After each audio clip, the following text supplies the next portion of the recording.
Before we get into this video, I do want to clarify that I'm not a keyboard expert. So if I get a few terms and things wrong, bear with me.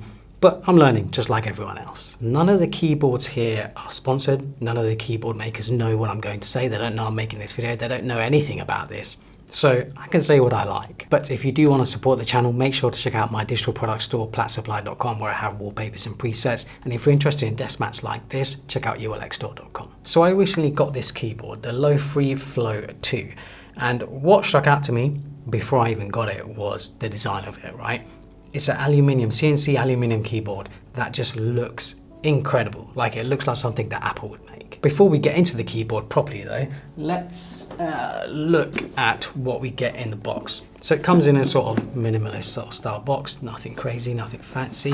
And in here, we have like plastic packaging and stuff for the keyboard. We get a USB-A to USB-C dongle, which is a right angled cable because of where the port is on the keyboard. We get some extra Windows keycaps because the keyboard comes with Mac keys pre-installed. And then we also get a USB wireless dongle. Now, the annoying thing is that you can't put this in the keyboard somewhere. There isn't a place to put it. So my worry with something like this is that it's going to be quite easy to lose. So like I said, this is CNC aluminium and the finishes, the tolerances are absolutely incredible. This is one of the nicest keyboards I've found in this price range. You can get nicer, I know you can, if you're willing to spend a bit of money, but for the price it goes for, which is $120, this specific version, the finishing, the design of it, I think it's actually a really good price. You can clearly see that LoFree have been inspired by Apple with the white keycaps and the aluminium frame. There are feet on the bottom as well, which you can flip up to give you some extra height. Under one of the feet is where you'll find the toggle to switch the keyboard to wired mode or wireless mode. We can see the keyboard itself actually lights up. It has a white LED backlit,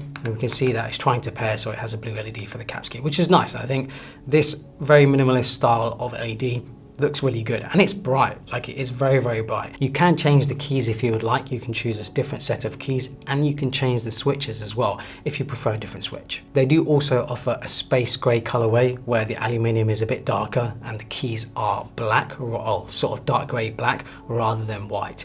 I think that really comes down to personal preference. I like this one specifically mainly because I think it matches better with what Apple have to offer. They also have a bunch of different layouts. This is the smaller 68 key layout. They also have an 84 key layout and a 100 key layout for those who want the number pad.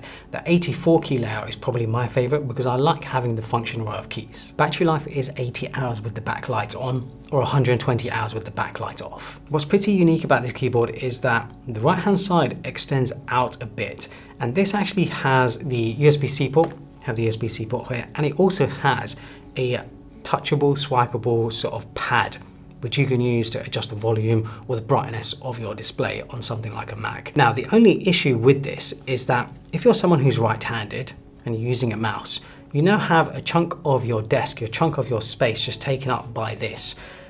And it's a bit of an odd design choice. Some people hate it, some people like it. I am not too bothered by it.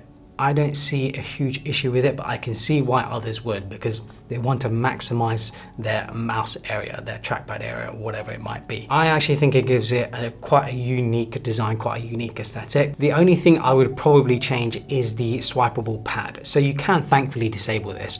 But my issue with it is that you can accidentally touch it when you're using a mouse or whatever, when you're touching the keyboard. If you're just moving the keyboard, you can easily touch it as well. Like if I'm moving my keyboard, my finger rests on the touchable pad. I would have preferred like a dial or a rotary knob or something like that. I think that just makes more sense, a more tactile experience compared to something like this. This specific model starts at $119 and they go up in $10 increments based on the different layouts that you choose. So for $120, like I said, I think is actually pretty good value because of the design you're getting, the aluminium, CNC aluminium frame, the finishing, the tolerances. I actually think you're getting good value for money here. In that sort of price range, there are so many options, so many keyboards to choose from. But if you're looking for a minimalist aesthetic, something to match your sort of Apple setup, your Mac setup, maybe you're someone who's going from an Apple keyboard like this, you want to try a mechanical keyboard, this I think makes a lot of sense. I think this is a good place to start from because you're not going all the way up into a fully mechanical keyboard like I have here and like I have here, which I'll show you guys in a sec. The thickness difference between the two keyboards is massive. You're getting a lot more key travel here. It's a lot thicker keyboard. It's a lot more sort of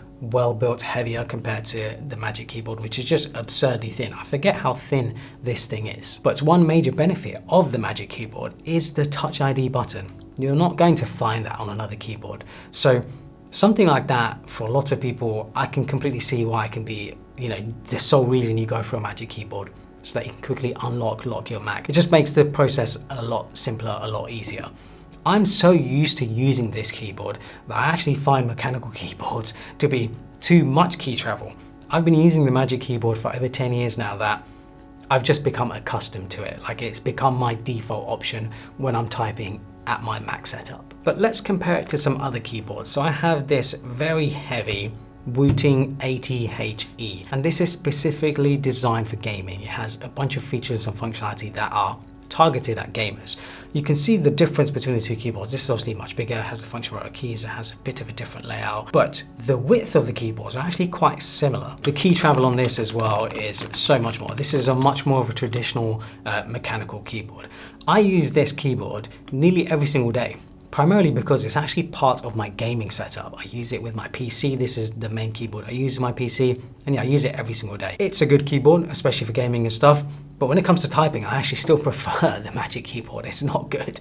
I do prefer the Magic Keyboard. But yeah, for my PC setup, this keyboard is amazing. I've been using it, I think, over a year now. Well, since release. I think it's a year, I'm not sure exactly, but yeah, I've been using it for quite a while, and I've not even considered switching to anything else yet. The aesthetic for this is also a bit more gamery, but thankfully Wooting haven't gone over the top and gone all in the gaming aesthetic, because I really hate things that look overly gamery. But it's a heavy keyboard. Like, this is a bit of a tank. It's a bit of a weapon. You could use it as a weapon. If someone ever came into your home, you could probably use it as a bat, because yeah, it is a heavy boy. But then we have the big boy, the daddy. The one that I would consider, I like to see this as the Rolls-Royce of keyboards.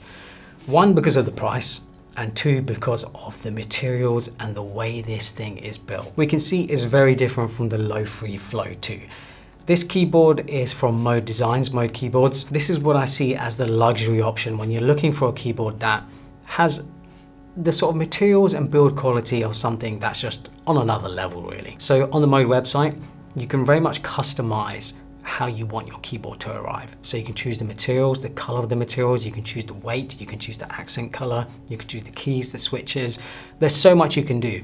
This keyboard specifically goes for around $500.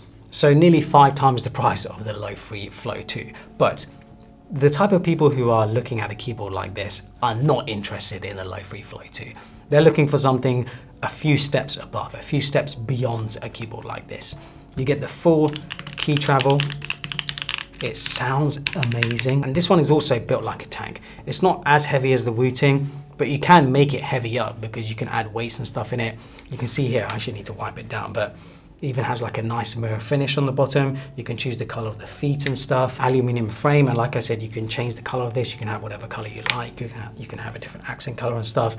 There's a lot you can do with this keyboard when it comes to the materials and the way it looks. So who would I recommend this keyboard to? So if you're someone who's coming from something like a Magic Mouse, you've used a Magic Mouse for how many years, and now you're interested in the mechanical keyboard space, but you don't want to go all the way to a proper mechanical keyboard, which is super thick and has a lot of key travel, I think this is a good in-between to check out. It matches the aesthetic of the Apple keyboard very, very well. The travel of the keys is good enough to give you that experience of a mechanical keyboard. And I think for the price of $120, it's good value for what you're getting, the design, the aesthetic. You want that sort of design, that aesthetic. I do think it's actually worth it.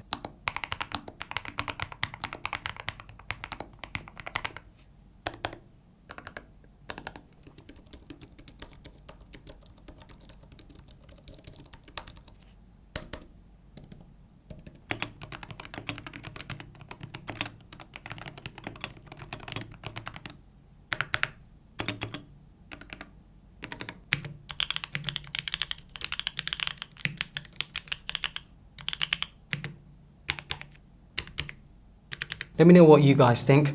I personally love this keyboard because of the design. I just love the look of it. I think that minimalist aesthetic, it sort of fits my style, fits my setup quite well. Hopefully you guys enjoyed it. Follow me on Instagram and Twitter and subscribe for more.